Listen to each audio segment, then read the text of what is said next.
El 20 de febrero, la Unidad Central Operativa de la Guardia Civil detuvo a quien fuera asistente de José Luis Ábalos, Koldo García. Lo acusaban de presunto cobro de comisiones en la compra de mascarillas durante la pandemia, lo que se conoce como la Operación del Orme.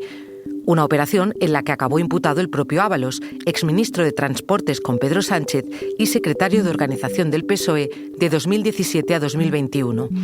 Desde febrero forma parte del grupo mixto y esta semana se enfrenta por primera vez a un juez. Soy Silvia Cruz La Peña. Hoy en El País, del no tengo a nadie al banquillo. ¿Cómo ha cambiado la actitud de Ábalos?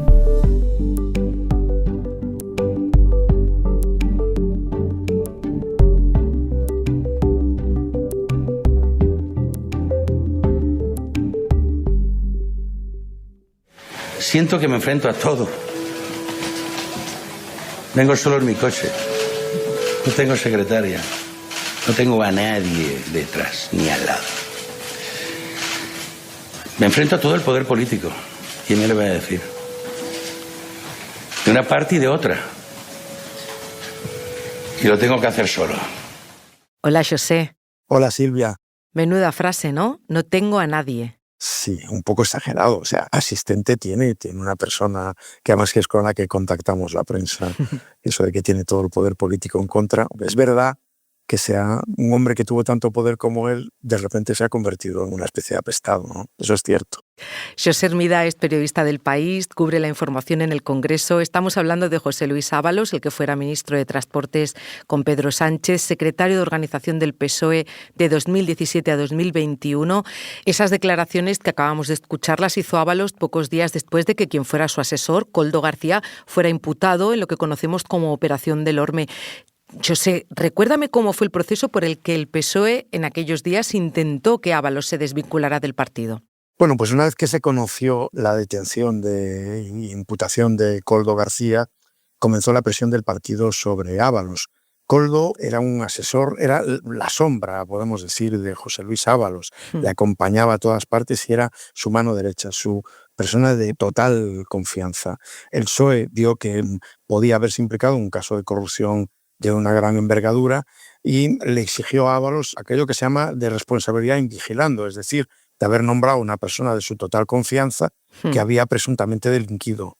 Hubo 2 o 3 días de presión más o menos silenciosa sobre Ábalos para que entregase su escaño, para que renunciase al acta, pero este hizo caso omiso, con lo cual públicamente lo expulsaron del grupo, se fue al grupo mixto y le abrieron un expediente que de momento ha derivado en una suspensión cautelar de militancia. Todo esto fue rapidísimo, unos pocos días, y esto es lo que utiliza el PSOE además como defensa ante los ataques del PP, que ellos reaccionan rápidamente ante las acusaciones de corrupción. Y a modo de recordatorio, ¿quién conforma el grupo mixto actualmente y cómo funciona? ¿Cuál es el funcionamiento de este grupo? El grupo mixto se constituye con fuerzas políticas que no han tenido determinado número de votos para poder contar con grupo propio. La legislatura empezó con solo 3 diputados, uno por cada fuerza política, que eran los de Coalición Canaria, Bloque Nacionalista Galego y Unión del Pueblo Navarro. Pero al grupo mixto también van los que se escinden de otros grupos, y allí se fueron los 4 de Podemos, que se escindieron de Sumar a los pocos meses, y ha ido también José Luis Ábalos. Bueno, pues esto es un grupo más, solo que el tiempo de intervención, la representación en las comisiones, el dinero y todo eso, pues se reparte entre las distintas fuerzas políticas que lo conforman. Hay una cosa curiosa, porque ahí a veces coinciden fuerzas políticas casi de extremos contrapuestos, y sin embargo la convivencia siempre suele ser buena y no hay demasiados problemas para hacer este reparto, y tampoco parece, por lo que comentan sus integrantes, que lo esté habiendo ahora. Y volviendo a nuestro protagonista, ¿cómo ha sido el comportamiento de Ábalos en ese grupo mixto? ¿Él sigue votando lo mismo que el PSOE? ¿Va por libre? Ha votado casi siempre lo mismo que el PSOE, se ha desvinculado en alguna votación, pero en la mayor parte de los casos ha votado siempre con el grupo mixto. Por lo demás, no ha intervenido nunca, o sea, no hemos vuelto a escuchar ningún pleno ni en una comisión, y últimamente sí se ha dedicado a presentar preguntas por escrito, con la intención claramente de defenderse. Luego también una serie de preguntas muy críticas sobre la gestión de la Dana. Hay que recordar que Ábalos es diputado por Valencia. Sin embargo, creo recordar, José, que en septiembre él avisó de que igual la situación cambiaba, ¿no?, por cómo lo estaba tratando su partido. Yo no quiero ser un problema para la estabilidad del gobierno. No me paso a la oposición. Lo que sí que espero es un poco de consideración. No he tenido ninguna explicación de nada por parte de nadie. Visto esta actitud, que a mí me parece de absoluta deslealtad y que no se corresponde al papel que yo he jugado este tiempo, pues tengo que advertir que yo también, ahora que estoy fuera de disciplina, no tengo por qué tener una actitud basada en que me digan lo que hay que votar. Sí, efectivamente. Él primero dijo que votaría siempre con su grupo, que incluso consultaba previamente cuál iba a ser el posicionamiento del grupo ante cada tema, cada cuestión, y luego después en septiembre, cuando ya estaba cada vez más distanciado de los socialistas, hizo ese anuncio. Y sí ha derivado, pues, por ejemplo, en la abstención en el asunto de Edmundo González, que fue bastante sonado porque el PP hizo mucha campaña contra el gobierno por no apoyar el reconocimiento al candidato opositor como presidente de Venezuela, y en alguna ocasión más se ha abstenido, pero no ha sido ni muy llamativo ni ha implicado en ningún caso que el gobierno haya perdido ninguna votación por causa del voto de Ábalos. Incluso en alguna votación que estaba muy ajustada, donde Ábalos podría haberle infligido una derrota al gobierno, no lo ha hecho. ¿Pero esto se debe a que se coordina de alguna manera con los socialistas o él va totalmente por libre? No, él va por libre. Casi siempre se puede intuir cuál va a ser el posicionamiento del grupo, y no sé si obtiene formación de algún compañero, porque bueno, eso supongo que es relativamente fácil. Oficialmente, que yo sepa, no hay ningún tipo de coordinación, porque su discrepancia no es en ningún caso una discrepancia ideológica, ¿no? Claro. Es, digamos, un desencuentro político por las acusaciones de corrupción y por el hecho de que el partido no lo haya defendido. Y dime, tú que casi vives en el Congreso, ¿cómo es la actitud de Ábalos allí? ¿Con quién se le ve en los pasillos? ¿Cómo se comporta desde que estalló toda esta operación judicial? Porque eso también dice mucho de cómo está siendo su vida actual y de cómo se debe estar planteando lo que le viene, ¿no? Tiene una actitud más bien huidiza, discreta, procura que no se le vea demasiado, sí suele acudir a votar. Él siempre fue un diputado con mucha relación con la prensa. Algún año llevó este premio que dan los periodistas parlamentarios al diputado con mejores relaciones con la prensa, pero ahora sí habla con algunos, pero son conversaciones ya más cortas. En general es una actitud más huidiza y más propia de alguien que está pasando por una situación difícil y al que se le exigen muchas explicaciones y que se las va a exigir el juez, porque hay grandes sombras de sospecha sobre que ha caído en graves comportamientos de corrupción. Obviamente todavía es pronto, pero las sospechas tienen mucho peso, ¿no? Y eso se nota mucho en su actitud. También es bastante fumador. Antes se le veía mucho más en el patio fumando habitualmente, ahora es más esporádico todo.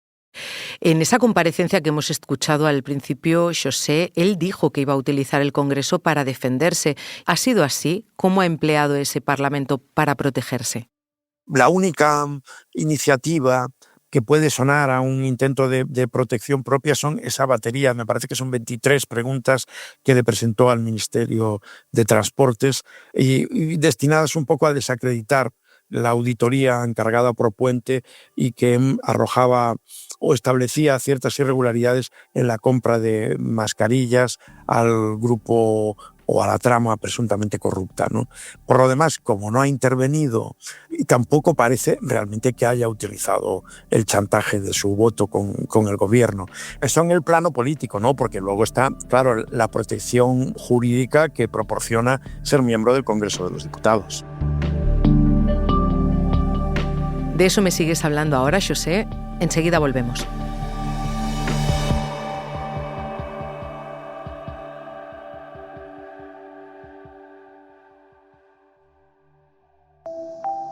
Se cumplió un año desde que Javier Milei se convirtió en presidente de Argentina. Por ese motivo, Anfibia y El País Audio estrenan la segunda temporada de Sin Control, el universo de Javier Milei. Estamos haciendo el ajuste más grande no solo de la historia argentina, sino el ajuste más grande de la historia de la humanidad. Un podcast documental de 6 episodios que analiza los primeros 12 meses de mandato del controvertido presidente. No hay plata. Ya disponible en todas las plataformas de audio.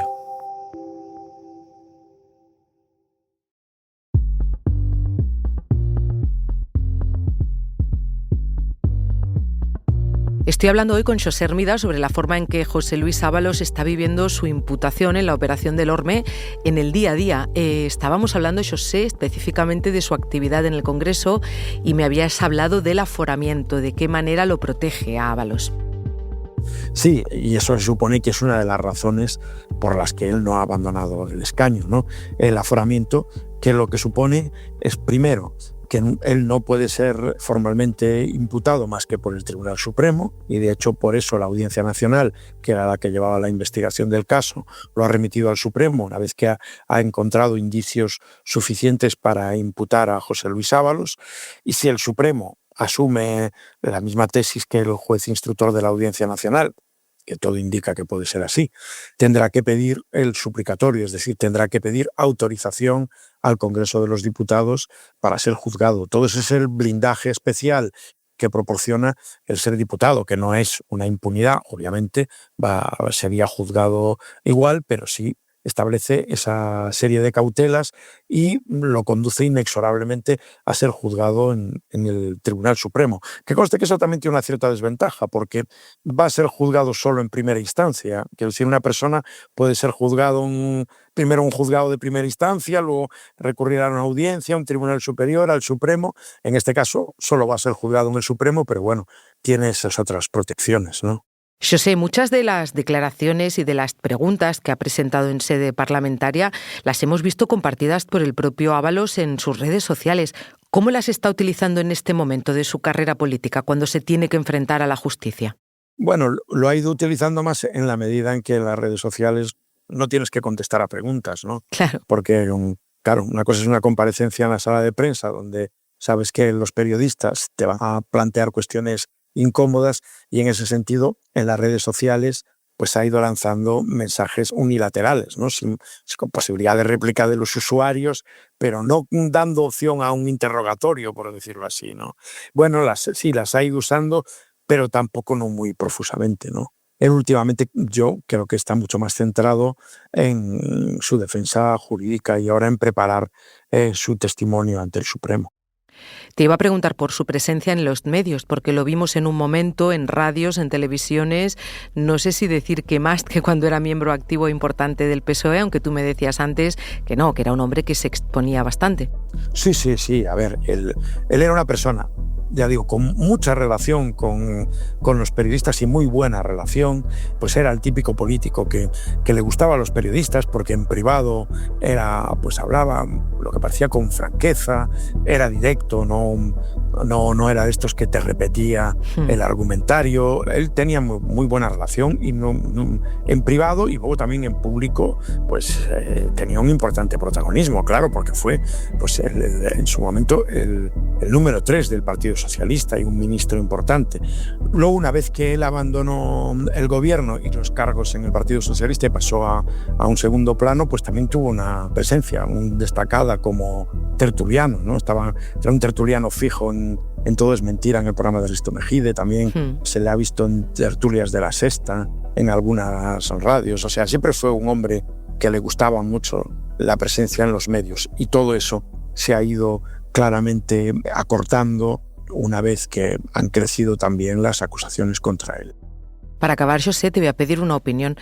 ¿Tú crees que va a ser muy distinta su actitud en los tribunales de lo que ha sido hasta ahora en el Congreso, en las redes, en los medios? Ya me has dicho que ha ido, digamos, tranquilizándose, pero ¿qué Ábalos crees que vamos a ver ante los jueces? Bueno, él es un hombre, por decirlo así, echado para adelante, ¿no? Entonces, supongo que él está afectado y está claramente señalado porque han salido cosas muy duras sobre él. O sea, se le ha retratado como una persona profundamente corrupta, que se había corrompido hasta la médula. Eso, de momento, es todavía un plano supuesto, ¿no? Habrá que probarlo. Sí. Pero hay muchos indicios. Los indicios son bastante sólidos por el momento, pero yo no espero que él llegue con una actitud apocada ni nada por el estilo. Él, estoy convencido que tratará de defenderse y tendrá una actitud incluso un poco desafiante, porque su carácter es así. Luego siempre queda la duda de esto que el PP agitó mucho al principio, pero que ahora últimamente ha ido callando, que es lo de que tire de la manta. Que tire de la manta en el sentido de si esta red corrupta llega más arriba que él o se acaba en él. Bueno, hasta ahora él no ha dado el menor indicio de que tenga ni intención de hacer eso, ni que tenga pruebas de que esto impacte directamente, sobre todo en el presidente, en Pedro Sánchez. Yo también hay una cuestión que me planteo, ¿no? Que es si el PSOE tuviese realmente temor a lo que pudiese decir Ábalos, no creo que hubiese actuado o que habría actuado de una manera tan rápida y tan contundente. Podemos recordar, por ejemplo, lo que pasó con el PP con Bárcenas, ¿no? Sí. El PP tardó años en actuar contra Bárcenas porque sabía que Bárcenas, si tiraba de la manta, comprometía a todo el partido, como al final así hizo, ¿no? Pues veremos qué pasa, lo veremos pronto y volvemos a hablar contigo, José. Gracias. Yo encantado, como siempre. Gracias a ti, Silvia.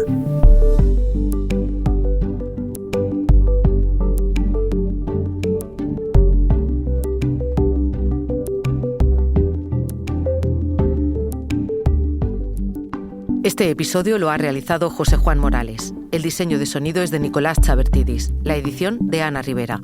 Yo soy Silvia Cruz La Peña y he dirigido este episodio de Hoy en el País. Gracias por escuchar.